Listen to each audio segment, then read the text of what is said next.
The great hall of the Galactic Council was a place of wonder. Crystal pillars rose toward a ceiling that showed the stars themselves. Floating platforms carried representatives from 100 different species. Some had scales. Some had feathers. Some were made of light itself.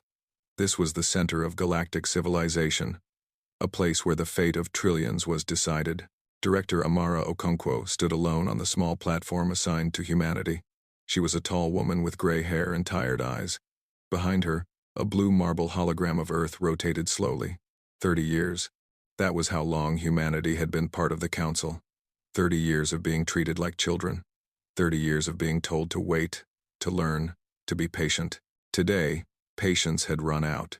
The evidence is clear, Amara said. Her voice was calm but firm. The attack on the Xelthari trade fleet was carried out by Velarak's raiders. We have sensor data. We have debris analysis. We have intercepted communications. Humanity had nothing to do with this attack. High Counselor Vethrak, a massive creature with 4 arms and skin like polished stone, looked down at her with something like boredom. The humans present evidence, he said slowly. How convenient that this evidence points away from them. It points to the truth, Amara replied. Laughter rippled through the hall. Not all species laughed the same way. Some made clicking sounds. Some flashed colors. Some vibrated the air itself. But the meaning was the same everywhere. They were mocking her. Ambassador Crixtel of the Xelthari floated forward on his platform. He was a beautiful creature, all flowing tendrils and shimmering light. The Xelthari were the oldest species in the Council. They controlled most of the trade routes. They were not used to being questioned. 30 years ago we welcomed humanity into our great family, Crixtel said. His voice was like music, but there was poison underneath. We shared our technology. We opened our markets. And how do they repay us? With blood, with fire, with the destruction of 300 Gelthari ships and 15,000 Gelthari lives. We did not do this, Amara said firmly. Then explain, Crixtel continued. Why the attack happened in human space. Explain why the weapons used match human designs. Explain why your people have always been violent, aggressive, and hungry for more than they deserve. Amara took a deep breath. She had prepared for this moment. She had known they would not listen. But she had to try. The attack happened near human space because the Velaraks wanted it to look like we were responsible. The weapons were copies, crude ones, designed to frame us. As for human nature, she paused and looked around the great hall. Yes, we have been violent. We have made war on ourselves for thousands of years. But we have also learned. We have grown. We came to the stars hoping to find wisdom. Instead, we found politics. The hall went quiet. No one had ever spoken to the Council this way. High Counselor Vethrak raised one of his massive hands. Enough. The Council has heard the evidence. The Council has made its decision. He did not mention that the Council had made its decision before the hearing even began. Humanity is found responsible for the attack on the Xelthari fleet. The punishment is communication interdiction. Amara felt her heart grow cold. Communication interdiction. It was the worst punishment the Council could give without actually destroying a species. It meant complete isolation. No answerable communications, no trade, no contact. Human colonies across the galaxy would be cut off from Earth and from each other. You cannot do this, she said. We have rights under the Charter. The Charter protects members in good standing. Vethrak interrupted. Humanity is no longer in good standing. The interdiction begins immediately. All human ships have 30 standard days to return to your home system. After that, any human vessel found in Council space will be destroyed. The sentence was passed. The matter was closed. Amara stood on her platform as the Council moved on to other business. A trade dispute between 2 minor species. A proposal for a new hyperspace route. The fate of 8 billion humans had taken less than an hour to decide. As she was escorted from the hall, a young Kethvari scholar approached her. The Kethvari were philosophers and historians, a quiet species that preferred books to battles.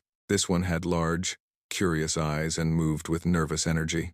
Director Okonkwo, he said softly. I am sorry. I reviewed your evidence. It was convincing. But the Council. He trailed off. Amara looked at him. What is your name? Yethnar. I study human history. Or I did. I suppose that study ends now. Perhaps, Amara said. Or perhaps it is just beginning. She reached into her pocket and pulled out a small data chip. This contains everything. All our evidence. All our records. Keep it safe, Yethnar. Someday, the truth may matter again. The young scholar took the chip with trembling hands. He wanted to say something more, but the guards were already pushing Amara toward the exit.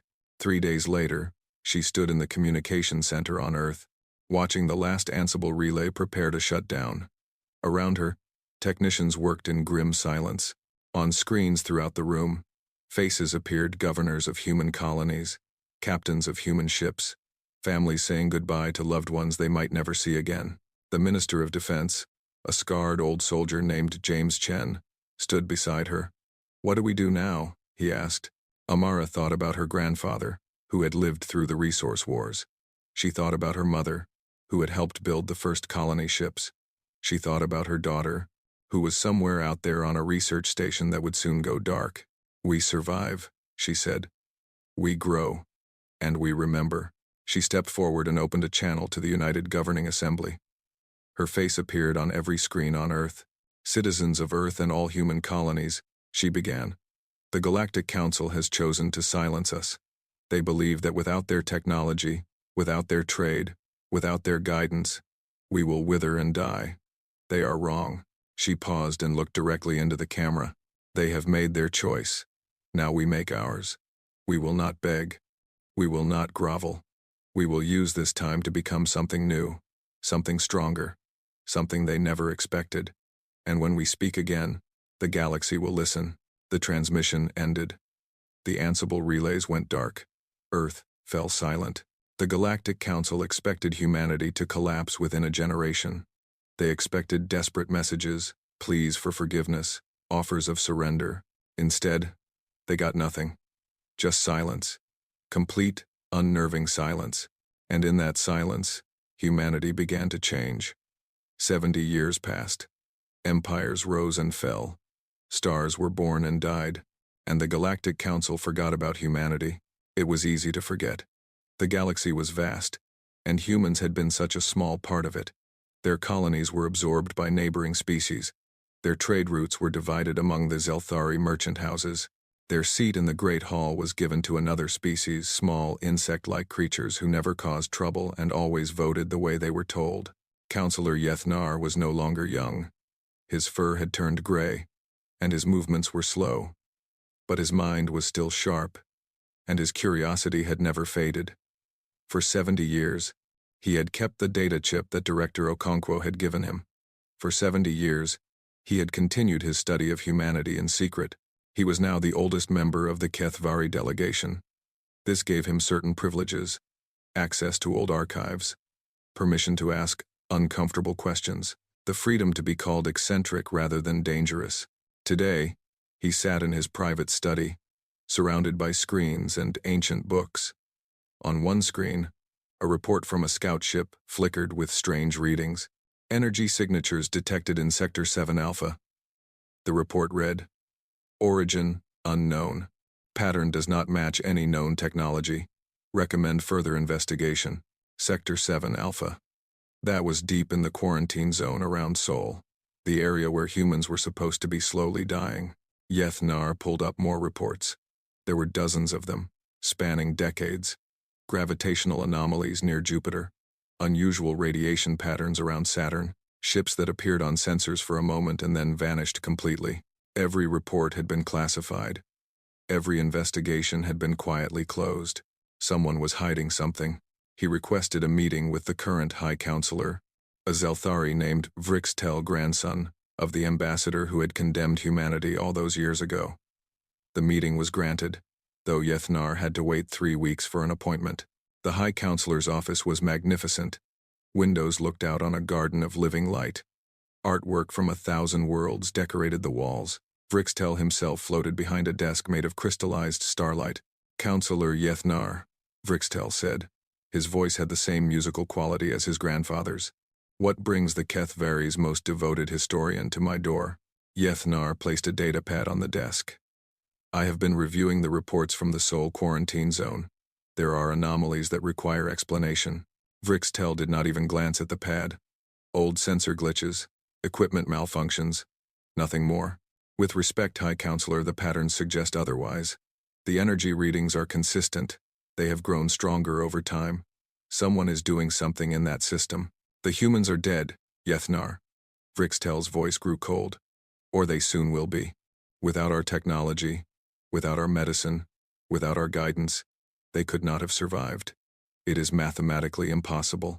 Yethnar thought about the humans he had studied, their history of survival against impossible odds, their strange ability to adapt and overcome, their refusal to accept that anything was truly impossible. I would like permission to send a probe into the quarantine zone, he said. Denied. Then perhaps a long-range scan. Denied. Vrixtel leaned forward. Listen carefully, old scholar. The human matter is closed. It has been closed for 70 years. The council made a decision, and that decision was correct. Revisiting it now would only cause unnecessary questions, unnecessary instability. Do you understand? Yethnar understood perfectly. He understood that the council was afraid, not of what they might find, but of what it might mean. If humanity had survived, if they had thrived, then the council's judgment had been wrong, and the council could never admit to being wrong. I understand, High Counselor, he said quietly. He returned to his study and continued his research alone. Meanwhile, the galaxy continued on its path. The Xelthari grew richer. The Velarax grew bolder. Their raids became more frequent, more violent. They attacked mining stations and cargo ships. They took slaves from colony worlds. The council sent warnings. The council imposed sanctions. The Velarax ignored them. They are testing us, some counselors warned. They are preparing for something bigger. But the council was slow. The council was divided. The council was confident in its own power. After all, they had the greatest fleet in the galaxy. 3,000 ships of the line. Weapons that could crack planets. Technology refined over millennia. What could the Velarax possibly do against such might? Yethnar watched these developments with growing concern. He saw patterns that others missed. The Velarax were not random raiders. They were strategic. They were building toward something, and their technology was advancing faster than it should be. He tried to warn the council. He presented data showing Velarax weapons development. He showed trade records suggesting they were acquiring materials for large-scale construction. He pointed out that their raids were testing council response times and fleet deployments. No one listened. The Kethvari were philosophers, not warriors. What did they know about military matters? One evening, Yethnar sat alone in his study, looking at the data chip from Director Okonkwo. 70 years he had kept it. 70 years he had wondered about the humans and what had become of them. His assistant, a young Kethvari named Nethkai, entered with a cup of warm tea. You are thinking about them again, she said. It was not a question. I am always thinking about them, Yethnar admitted. Do you know what fascinated me most about humans? When they joined the council, they asked questions that no one else asked. What kind of questions? Everyone else asked how to use our technology. The humans asked how it worked, why it worked, what else might be possible. He shook his head slowly. We gave them the same answers we give everyone. The standard explanations, the approved theories. But I always wondered. Wondered what? What would happen if someone ignored our answers? If someone started from the beginning and found their own way? He looked at the data chip. I think we might be about to find out. 3 months later, the Velarax attacked Xelthari Prime. They came with weapons no one had ever seen before. Ships that moved through solid matter like ghosts. Beams that made stars burn wrong. Technology that should not have existed. The council mobilized its fleet. 3,000 ships. The greatest armada in galactic history. They would crush the Velarax and restore order to the galaxy. Yethnar watched the fleet depart and felt a deep chill in his old bones. Something was wrong. Something was about to change forever. He was right. He just did not know how right he was. The fleet never came back. And in the chaos that followed, the silence from Sol was finally broken. The Battle of Xelthari Prime lasted 6 hours. It was supposed to be a glorious victory. The greatest fleet ever assembled would crush the Velarax raiders and remind the galaxy why the Council ruled. Instead, it became the worst defeat in galactic history. Admiral Kethvos of the Xelthari commanded the fleet from his flagship, the Eternal Light. He was a veteran of 100 battles. He had never lost. As his 3,000 ships dropped out of hyperspace near Zelthari Prime, he allowed himself a moment of pride. Then the Velarax revealed what they had been hiding. Their ships did not fight like raiders anymore. They moved in perfect formations, coordinated by some intelligence no one could detect. When Council weapons fired, the Velarax ships simply vanished and reappeared somewhere else. They were not dodging. They were walking through holes in reality itself, and their weapons were worse. Beams of twisted light that ignored shields, missiles that multiplied in flight, a terrible device that made a star pulse wrong, sending waves of radiation that fried electronics across the system. Within 3 hours, half the Council fleet was destroyed. Within 5 hours, Admiral Kethvos was dead, his flagship torn apart by forces that his sensors could not even name. The remaining ships scattered, running in every direction, transmitting distress calls that no one could answer. Yethnar watched the disaster unfold from the Council chamber. Around him, representatives of 100 species sat in stunned silence. On the great screens, images of burning ships flickered past. The sounds of dying crews filled the air. The greatest civilization in the galaxy was watching itself fall apart. High Counselor Vrixtel stood frozen on his platform. His beautiful tendrils hung limp. His shimmering light had gone pale. He had no orders to give. He had no plan. He had never imagined this moment was possible. Then something changed. The distress signals went quiet. The static on the screens cleared. Every communication system in the Council chamber activated at once, displaying the same image. A human face. She was a woman of middle years with black hair streaked with gray. She wore a uniform that no one recognized, simple, elegant, covered in symbols that seemed to shift when you looked at them.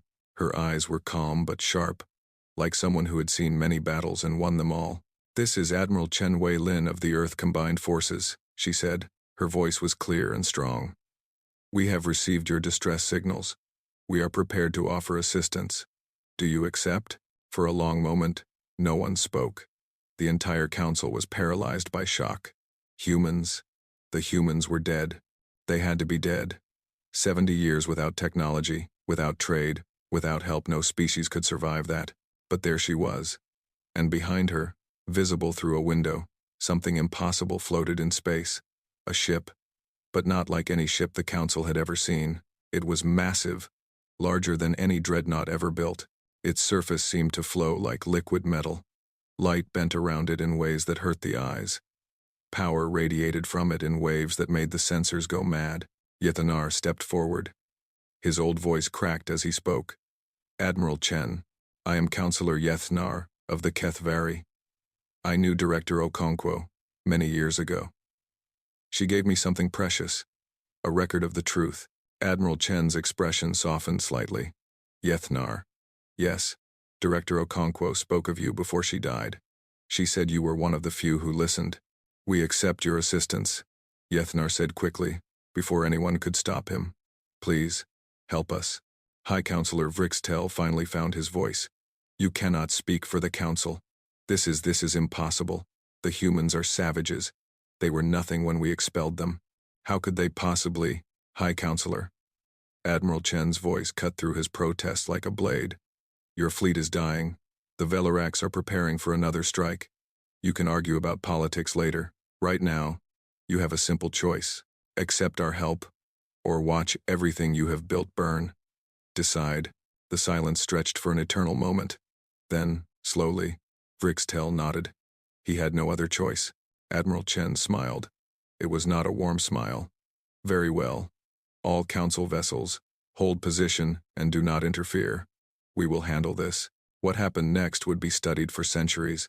It would change everything the galaxy believed about physics, about war, about the nature of possibility itself. The human ship did not accelerate.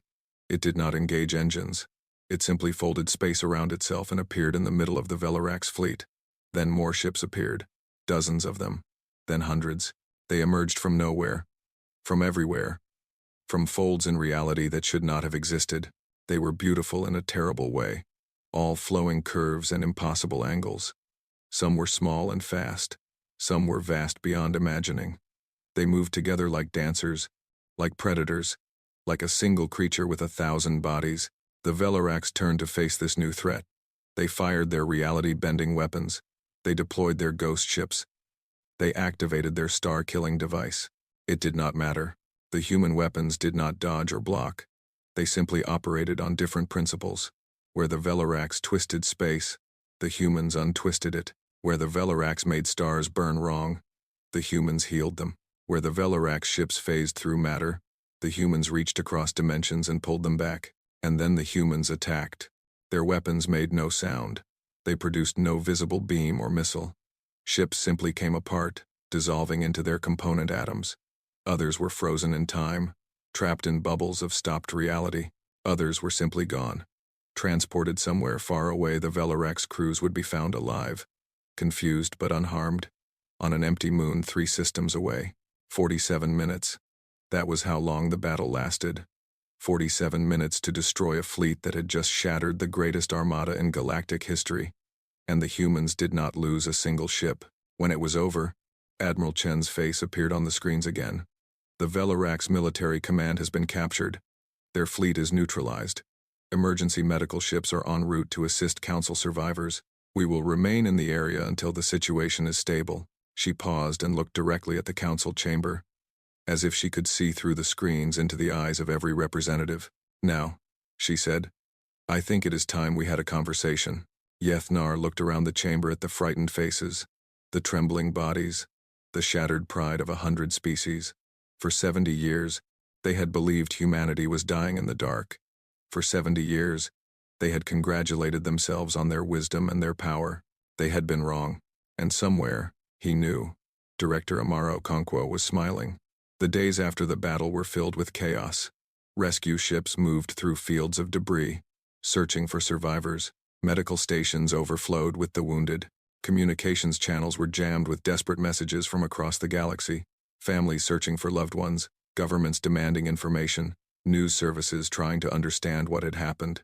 And in the middle of it all, the human fleet waited. Silent, patient, terrifying. Yethnar was chosen to make first contact. No one else wanted the job. The Council was paralyzed by fear and shame. So the old Kethvari scholar took a shuttle and flew toward the massive human flagship. As he approached, he got his first real look at human technology. The ship was even larger than he had thought. Its surface really did flow like liquid metal, constantly shifting and reforming. Lights moved beneath the surface like thoughts in a giant brain. The shuttle's sensors could not make sense of what they were seeing. A bay opened in the side of the ship. There was no visible door, the metal simply parted and let him through. Inside, he found a corridor of soft white light. The air smelled clean, like rain on a spring morning. A young human officer was waiting for him. Counselor Yethnar, I am Lieutenant Park. The Admiral is expecting you. Please follow me. They walked through corridors that seemed to change shape as they passed. Past windows that showed impossible views, a garden growing in vacuum, a waterfall that fell upward, a room where time itself seemed to move differently. Yethnar's scientific mind struggled to understand. His philosopher's heart simply marveled. Admiral Chen waited in a room that felt like a study in an old Earth university. Books lined the walls, real books, made of paper. A window showed Earth's blue sphere hanging in space. Though Yethnar knew they were nowhere near Sol, the Admiral sat behind a wooden desk, writing in a journal with an actual pen. Counselor Yethnar, she said, standing to greet him. Please, sit. Would you like tea? Coffee? Something stronger? Tea. Please. Yethnar settled into a surprisingly comfortable chair. Admiral Chen, I have so many questions. I imagine you do. She poured tea into a delicate cup and handed it to him. Start wherever you like. How? The word burst out of him. How is any of this possible? We cut you off from all galactic knowledge, all technology, all trade. You should have spent generations just trying to survive, let alone advance. Our scientists say what we witness today is impossible. It breaks every law of physics we know. Admiral Chen smiled. It was a real smile this time, warm and a little sad. That is exactly the point, Counselor. Every law of physics you know. But those laws were never really laws at all. They were assumptions, limitations, boundaries that your civilization accepted thousands of years ago and never questioned. She sat back and sipped her own tea. When you expelled us, you thought you were condemning us to darkness. Instead, you set us free. free from your assumptions, free from your limitations, free to ask the questions you had stopped asking. What questions? The basic ones. Why does the universe work this way? What if it could work differently? What if everything you believe is wrong? She set down her cup. Your civilization mastered hyperspace travel 3,000 years ago. In all that time, has any species asked why hyperspace works? Has anyone tried to understand the deeper principles? Or did everyone simply accept the equations and move on? Yethnar thought about it. She was right. The Council's technology was ancient, passed down from species to species, improved but never fundamentally questioned. No one asked why anymore, they only asked how. We started from nothing. The Admiral continued. We had to. So, we went back to basics. We questioned everything. We ran experiments that your scientists would have called pointless. We explored ideas that your philosophers would have called crazy, and we discovered that the universe is much stranger and much more wonderful than anyone imagined. The Velarax, Yethnar said. Their weapons, their technology, it was like nothing we had ever seen. But you defeated them easily. Did they discover what you discovered? No. Admiral Chen's voice hardened. The Velarax stole their technology. From us, ironically. About 20 years ago, one of our research stations was raided. They took prototype weapons, experimental data. They did not understand what they had stolen, but they learned to copy it. That is why we came. We created those weapons. We were responsible for making sure they were not misused. But you could have come sooner. You could have warned us. Could we? The Admiral raised an eyebrow. Would you have listened? Would the Council have welcomed our warnings after 70 years of silence? Or would they have assumed we were lying, trying to manipulate them, looking for revenge? Yethnar had no answer. He knew what the Council would have done. He knew because he had tried to warn them himself, and no one had listened to him either. We were watching, Admiral Chen said gently. We knew about the Velarax buildup. We knew the attack was coming. We positioned our fleet nearby, waiting. We hoped the Council would handle it on their own. When it became clear that was not going to happen, we intervened. Why? Yethnar asked. After everything the Council did to you, after 70 years of isolation, why help us at all? For a long moment, Admiral Chen was quiet. She looked out the window at the image of Earth, so small and fragile against the infinite dark. Because that is who we chose to become, she said finally. When we were expelled, we had a choice. We could have spent 70 years nursing our anger, planning revenge, building weapons to destroy the Council. Some of our people wanted exactly that. She shook her head. But that is not the path we chose. We decided that being better than the Council meant actually being better. Not just more powerful, better, kinder, more willing to help even those who had hurt us. She turned back to Yethnar. The Council left us in silence. In that silence, we found ourselves. We discovered who we wanted to be, and that person that humanity does not abandon people who need help, even people who once abandoned us. Yethnar felt tears forming in his old eyes. For 70 years, he had believed in humanity. He had kept Director Okonkwo's data chip. He had studied their history. He had hoped. He had never imagined they would become this. What happens now? He asked. Admiral Chen stood and walked to the window. Now, the Council has a choice of its own. You can pretend nothing has changed. You can rebuild your fleet and your pride and continue as before. You can tell yourselves that this was a temporary setback, that humanity got lucky, that your way is still the right way. She turned to face him. Or you can do what we did. You can question your assumptions. You can start asking why again. You can join us in exploring what is really possible. And if the Council chooses wrong, then they will be left behind. Her voice was not cruel, just honest. The universe does not care about pride or tradition. It only cares about truth. We found some of that truth in our silence. The Council can find it too, but only if they are willing to look. Yethnar finished his tea and stood slowly. His old bones ached, but his mind had never felt more alive. I will tell them, he said. I will tell them everything you have told me. I know you will.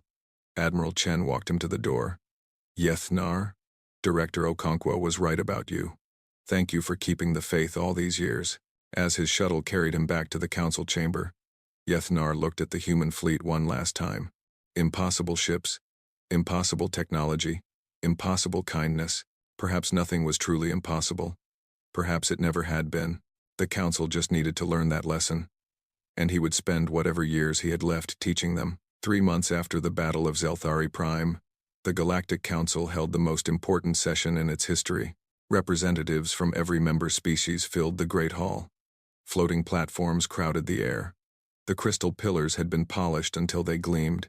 Everything had been prepared for this moment. The council was going to beg humanity to return. High Counselor Vrixtel had spent weeks preparing his speech. He had consulted with diplomats and historians. He had practiced every word. The speech offered humanity full restoration of membership, plus seats on the High Council itself. It offered trade rights and territorial claims. It offered apologies and reparations. It offered everything the council could give. The human delegation arrived exactly on time. They did not use the small platform that humanity had been assigned 70 years ago. Instead, they walked in through the main entrance, like honored guests rather than petitioners. Ambassador Okonkwo led them. She was the granddaughter of Director Amara Okonkwo, the woman who had stood alone in this same hall and declared that humanity would find its own way. Ambassador Maya Okonkwo looked remarkably like her grandmother, tall, proud, with the same calm fire in her eyes. Behind her walked Admiral Chen and a small group of human officials, and walking beside them, wearing the simple robes of a Kethvari elder, was Counselor Yethnar. The hall fell silent as the humans took their place on a platform in the center of the chamber.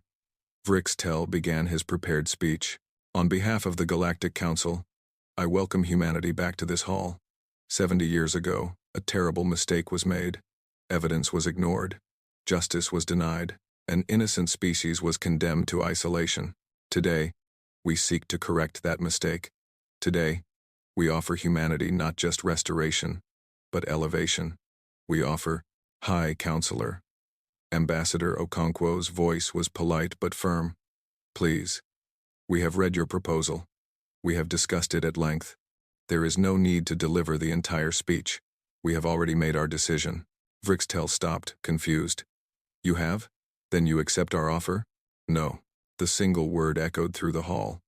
Vrixtel's tendrils went rigid with shock. Around the chamber, representatives of 100 species shifted uncomfortably on their platforms. No, Vrixtel repeated. But we are offering you everything. Full membership, council seats, trade rights. What more could you possibly want? Ambassador Okonkwo smiled gently.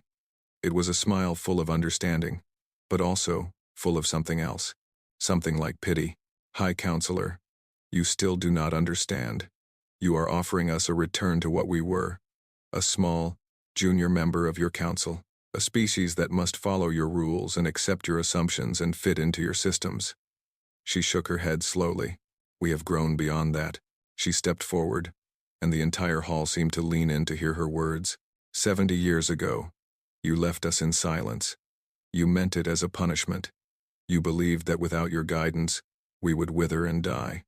Instead, that silence became our greatest gift. In the quiet, we heard ourselves think. We asked questions no one had asked in millennia.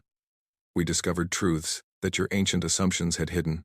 She spread her hands, taking in the entire hall. Look at this place. It is beautiful, powerful, impressive, but it is also old. Your technology has not fundamentally changed in 3,000 years. Your society has not fundamentally changed in 5,000. You have achieved a kind of perfection, and that perfection has become a prison. High Counselor Vrixtel found his voice. If you do not want to rejoin the council, then what do you want? Revenge? Conquest? Do you mean to rule the galaxy in our place? No. Ambassador Okonkwo's voice was gentle but absolute. We do not want to rule anyone. We have no interest in conquest or revenge. Those are old ways of thinking. We have found new ones. She turned to face the entire chamber, addressing every species at once. We are here to offer something different. Not membership in your council, not a place in your systems. We offer an open door. Any individual, any group, any species that wishes to question the old assumptions, they are welcome in human space. No conditions, no requirements, just a willingness to learn and grow, and ask the questions that matter. That is ridiculous, someone shouted from the crowd. You cannot just... We can. Admiral Chen spoke for the first time. Her voice carried the weight of a fleet that had defeated the impossible. We have the power to do whatever we choose, and we choose to be teachers rather than rulers, explorers rather than conquerors. We choose to help rather than control. And if the council refuses? Vrixtel asked. If we consider your presence in our space to be a threat? Ambassador Okonkwo met his gaze steadily. Then we will leave you in peace. We will not force ourselves on anyone, but we will also not be forced. If the council chooses to threaten us, we will defend ourselves, and I think you have seen what that defense looks like. The threat was gentle, but it was real. Every representative in the hall remembered the Battle of Zelthari Prime, the impossible ships, the weapons that defied physics, the 47 minutes that had changed everything. A long silence fell over the great hall. Then, slowly, a platform moved. Counselor Yethnar floated to the center of the chamber. His old voice was thin but clear. I have served this council for most of my life, he said. I have watched it make decisions. Some were wise, many were not. 70 years ago, I watched this council condemn an innocent species based on false evidence and prejudice. I was too weak to stop it. I have regretted that weakness every day since. He turned to face the human delegation. Today, I choose differently. Today, I choose to stop being weak. He stepped off his platform and walked slowly, painfully, to stand beside Ambassador Okonkwo. I accept your offer. I wish to learn. I wish to question. I wish to see what is really possible. For a moment, nothing happened. Then another platform moved. A young Zenkai scientist, barely past maturity, flew down to join them. Then a group of Morovi philosophers. Then a delegation of Zelthari students who had been watching from the upper galleries. One by one, representatives left their platforms. Some were young and ambitious. Some were old and curious. Some were scientists who had always felt limited by ancient assumptions. Some were poets who sensed that the universe was stranger than anyone had admitted. Not everyone left. Most of the council remained on their platforms, watching in stunned silence as their colleagues walked away. High Counselor Vrixtel stood frozen, unable to comprehend what was happening. Ambassador Okonkwo watched them gather around her, dozens of individuals from dozens of species, all choosing to take a chance on something new. You are all welcome, she said. Earth has room. Earth has knowledge to share and questions to ask. But I must warn you, the path we walk is not easy. We do not have all the answers. We are still learning, still growing, still making mistakes. If you come with us, you will have to think for yourselves. You will have to question everything you believe. You will have to be brave. Yethnar laughed, a dry, crackling sound that surprised everyone, including himself. My dear ambassador, I have been waiting 70 years to be brave. I think I can manage a little longer. The human delegation turned and walked toward the exit. Behind them, a stream of followers formed the first wave of a change that would reshape the galaxy. High Counselor Vrixtel finally found his voice. You cannot just leave. There are procedures, protocols. You cannot. Ambassador Okonkwo paused at the door and looked back one last time. You left us in silence, High Counselor. In that silence, we found our voice. Now we are sharing it with anyone willing to listen. She smiled. The door is always open, even for you. Then she was gone. The humans were gone, and with them went the future. The great hall of the Galactic Council fell silent. The platforms floated empty. The crystal pillars gleamed in the light of distant stars. For the first time in 5,000 years, the council had nothing to say, and somewhere far away, in a new silence full of possibility, humanity continued to grow.